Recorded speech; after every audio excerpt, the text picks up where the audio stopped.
the lesson The Homecoming by R.N. Tagore.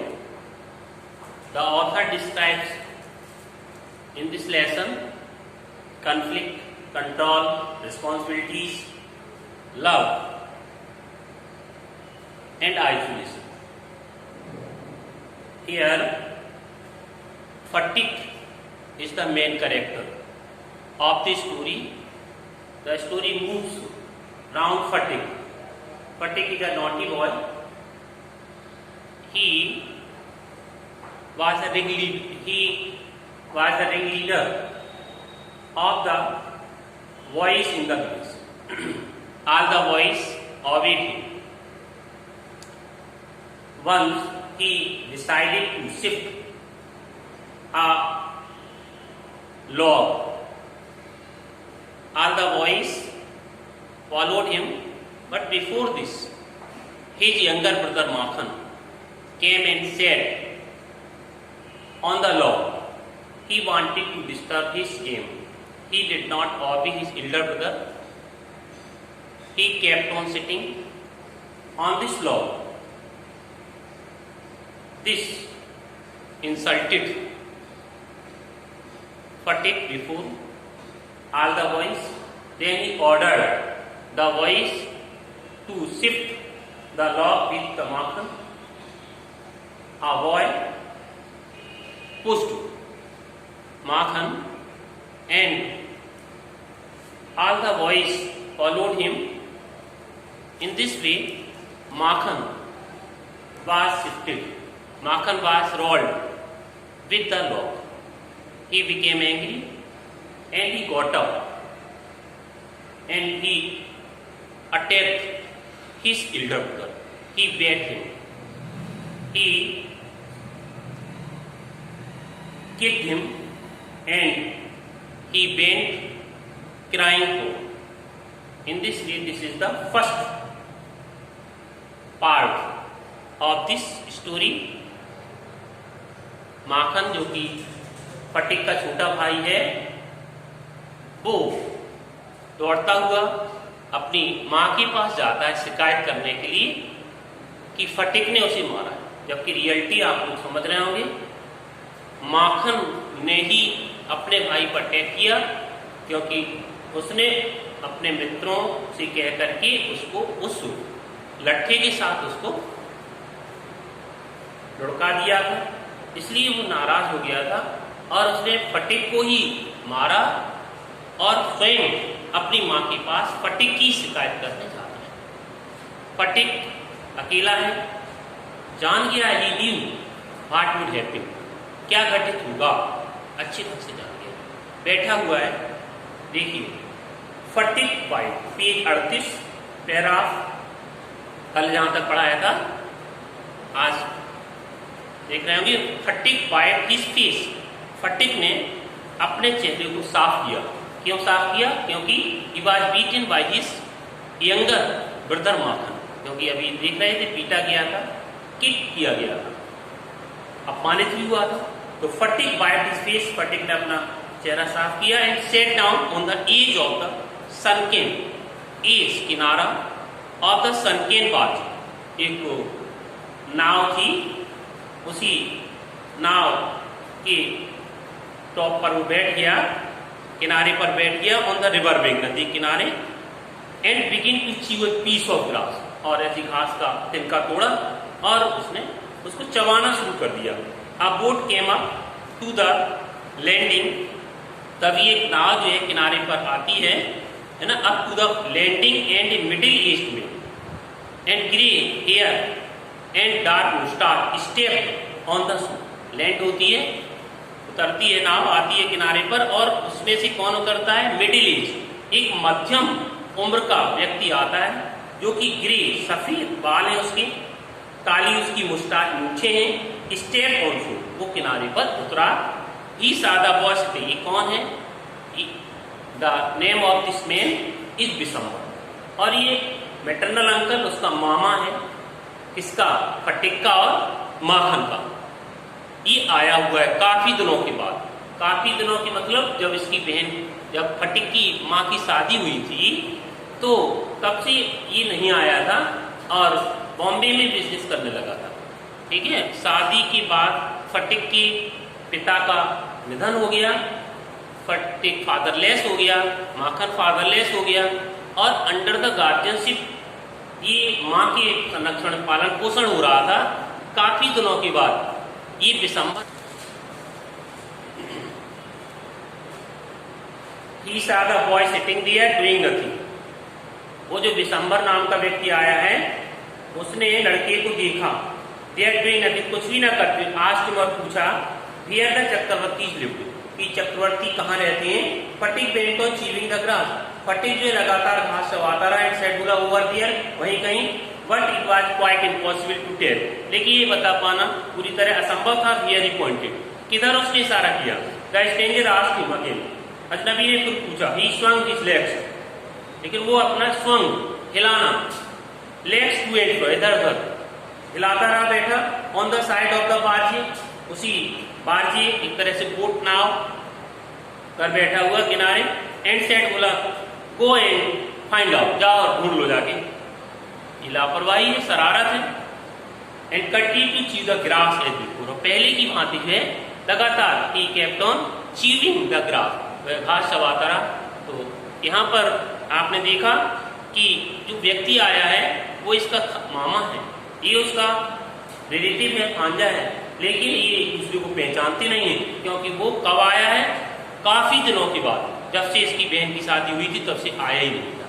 तो उसे नहीं पता था कि कितने भांजे, कौन भांजा क्या। और ये लापरवाही, ये क्या है इसकी, ये है कि इसने ये सही से नहीं बताया कि चक्रवर्ती फैमिली कहाँ रहती है, कौन।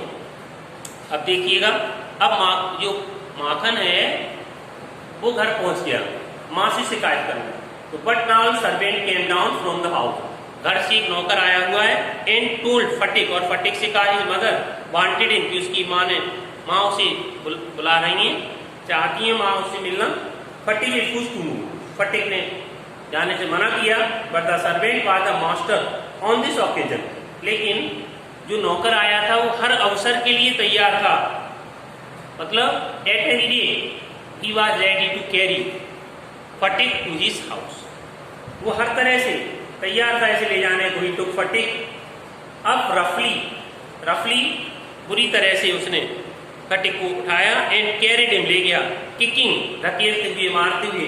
And struggling in the important, मतलब इम्पोर्टेंट एक तरह से बेबस, हेल्पलेस हो गया था, कुछ भी विरोध नहीं कर पाया फटिक। और भी लोग इम्पोर्टेंट, रीस, बिल्कुल बेबस, शक्तिहीन मान लीजिए आप लोग, पावरलेस हो गया उनकी उस नौकर के सामने, और बेबस होके क्रोध में गया। पहुंचा जब वहां तो when Phatik came into the house, जब फटिक घर आया, हिज मदर साहिब, उसकी माँ ने उसे देखा।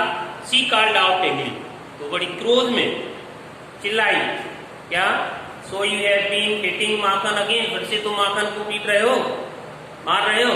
फटिक आंसर्ड इंडिग्नेंटली, फटिक ने बड़ी एंग्री, क्रोध में जवाब दिया। नो आई हैव नॉट, नहीं मैंने नहीं मारा। हु टोल्ड यू दैट, किसने कहा। हिज मदर शाउटेड, उसकी माँ चिल्लाई, चीखी। Don't tell lies, you have, झूठ मत बोलो, यू हैव बीटेन, तुम्ही ने मारा है। फटिक सेड सडनली, फटिक ने अचानक कहा, आई टेल यू, मैं आपको बताता हूँ, आई हैव नॉट, मैंने नहीं मारा। यू आस्क माखन, तुम माखन से पूछो। But Makhan thought it best to stick to his previous statement, लेकिन माखन ने सोचा अच्छा रहेगा कि हमारा जो पहले का स्टेटमेंट, मैंने शिकायत की है, झूठ की है या सच की है, उसी पर, प्रीवियस स्टेटमेंट जो पहले का कथन है उसी पर स्टिक, अटिक रहे हम। ही सेड, उसने कहा यस मदर, हाँ मारा है इन्होंने। फटिक डिड इट मी, फटिक ने मुझे मारा है।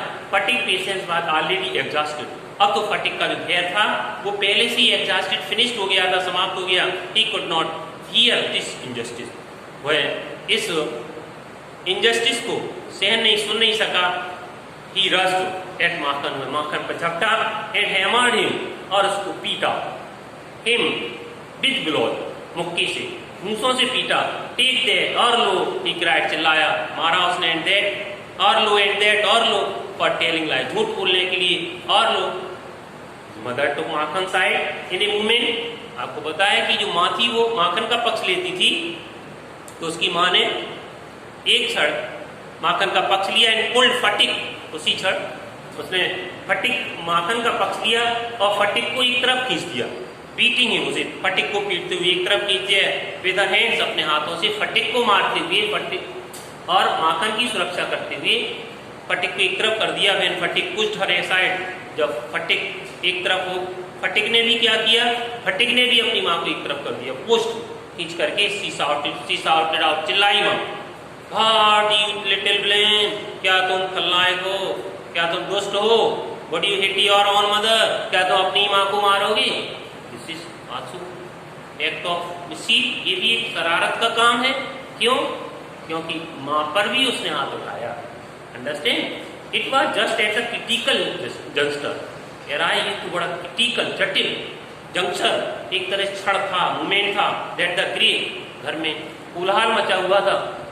इधर वो आदमी कौन, जो अभी नाव से उतरा था और जिसने पूछा था इसको, फटिक को, कहाँ पे, नदी किनारे पता पूछा था, वही व्यक्ति आ गया है घर पे। इधर क्या हो रहा है, घर में लड़ाई पड़ी हुई है। When his mother stepped back, sorry, तो वो व्यक्ति आया है ना।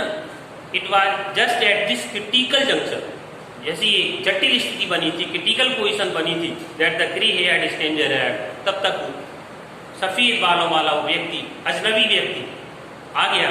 ही आस्क्ड, उसने पूछा, व्हाट द मैटर वाज, आखिर बात क्या है। फटिक लुक्ड सीपिश, सीपिश एक तरह से दब्बू बन के, डर के, एंड असेम, शर्मिंदगी से एकदम उसने फटिक ने देखा कि ये तो that was the same man, ये तो वही आदमी है। But when his mother stepped back, लेकिन जब उसकी माँ स्टेप्ड बैक, पीछे को देखा माँ ने, and looked at the stranger, फिर आप उस अजनबी को देखा, her anger was change to surprise, जो माँ का क्रोध था वो आश्चर्य बदल गया। फॉर शी रिकॉग्नाइज, क्योंकि उसने रिकॉग्नाइज किया, हर ब्रदर, पहचान लिया उसने अपने भाई को, एंड क्राइड, चिल्लाई, भाई दादा, दादा इट मीन्स बंगाली लैंग्वेज में, बंगाल में बड़े भाई को दादा कहा जाता है। तो ये बहन है उसकी, इसलिए अपने बड़े भाई को दादा कह रही है ना। Where have you come from, कहाँ से आए हो दादा। As she said, जैसे उसने कहा दीज वर्ड, इन शब्दों को, she brought to the ground, वह एकदम जमीन पर झुकी, and touched his feet, और उसने उसके पैरों को स्पर्श किया। बहन ने भाई के पैरों को स्पर्श किया। Her brother had gone away soon, her brother, उसका जो भाई था वो हैड गॉन अवे सून, चला गया था। आफ्टर शी हैड मैरिड, कब, जब बहन की शादी हुई थी, इट मीन्स फटिक की माँ की शादी हुई थी, तब से वो चला गया था।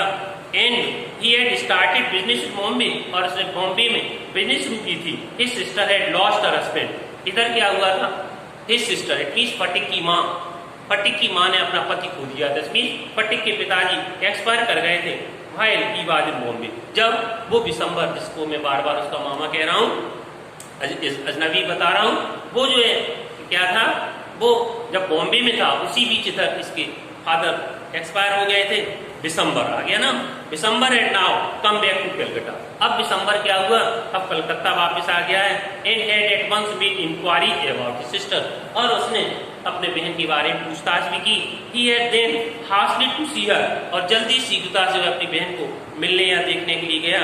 As soon as he found out where she was, यही उसने मतलब उसने खोजा पाया आखिर है कहाँ उसकी बहन। The next few days we are full of rejoicing.